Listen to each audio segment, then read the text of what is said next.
Hey everybody, good morning and welcome back. We're here doing the lessons of A Course in Miracles, and I'm still out here in the Black Hills communing with the wonderful trees this morning. Today we are going to hike Black Elk Peak, and we're going to have some folks staying at the bottom of the mountain around Lake Sylvan, and the rest of us are going to head up to the top, and I think the peak is around 7,200 feet. And once we get up there, we're gonna do a blessing, we're gonna have a drum circle, Carol's gonna channel Xena, and it's gonna be an amazing day. And I'll be thinking of all of you, you'll be there with me, and we're gonna anchor in some energy from Great Spirit, God, Gaia. It's all gonna come together and come through us for the betterment of humanity. So look out for that today, and even if you're watching this on another day, I bet you'll be able to feel it. So today we're doing lesson 146, and we're still in a review period. The overall theme of the review period for this chunk of lessons is my mind holds only what I think with God. So we're still thinking about that every day. And the two lessons for review, the first one is no one can fail who seeks to reach the truth. And the second one is I loose the world from what I thought it was. All right, so let's see what a year of forgiveness has to say about these wonderful lessons. Lesson 146, Review 4, Part 6, My mind holds only what I think with God.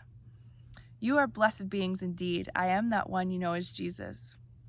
This is a very good time to speak about these review periods. You must remember the tremendous amount of training and learning you have done. When you struggle with this particular course, it is quite interesting to us because we see how very diligently you followed your teacher's instructions in school. For example, memorizing your timetables, practicing your alphabet, and learning to spell. It was quite a learning feat indeed, that 12-year period. Understand that joy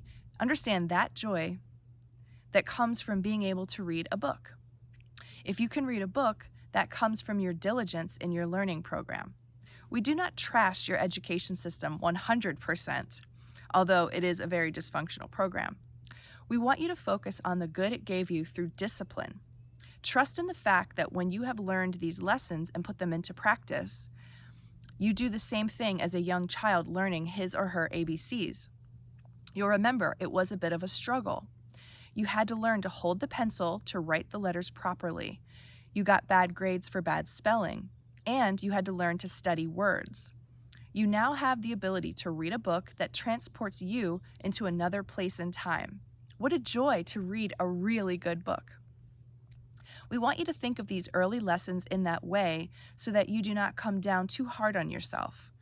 You would never yell at a 6-year-old child struggling to spell the word them, or who can't quite write the letters properly. You would sit patiently with the child and say, "It's okay. This is a really hard job. You have a lot to learn here. Let's just try again." We want you to talk to yourself that way. Be kind to yourself, as you would a child learning to write and read.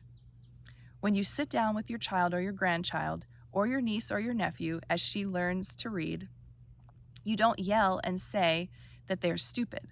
Okay, well, reading is clearly not for you. Let's give up on this project. But you say that to yourself about this particular training program. Please keep in mind as you go through these lessons and reviews, if you can't remember things, it's okay. You're learning to remember. You are training your mind.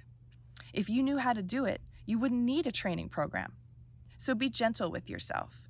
Be the parent or the teacher you wish you had when you learn to read and write, and things will go much better. I am that one you know as Jesus, and we will see you tomorrow. Well, that's a really great reminder to go easy on yourself. For those of you who haven't been remembering all these lessons, when you're supposed to or when you think you're supposed to, they're in there. And if we continue diligently and we keep coming back, it's going to raise our vibration, and it's going to be really anchored into our consciousness. And these lessons will start to just emerge out of your mind when you're going through anything in life, good or bad. So thank you very much for tuning in. I hope you have a wonderful day, and I'll bring you with me to the top of Black Elk Peak and give you an update on how everything went tomorrow. Take care, everyone.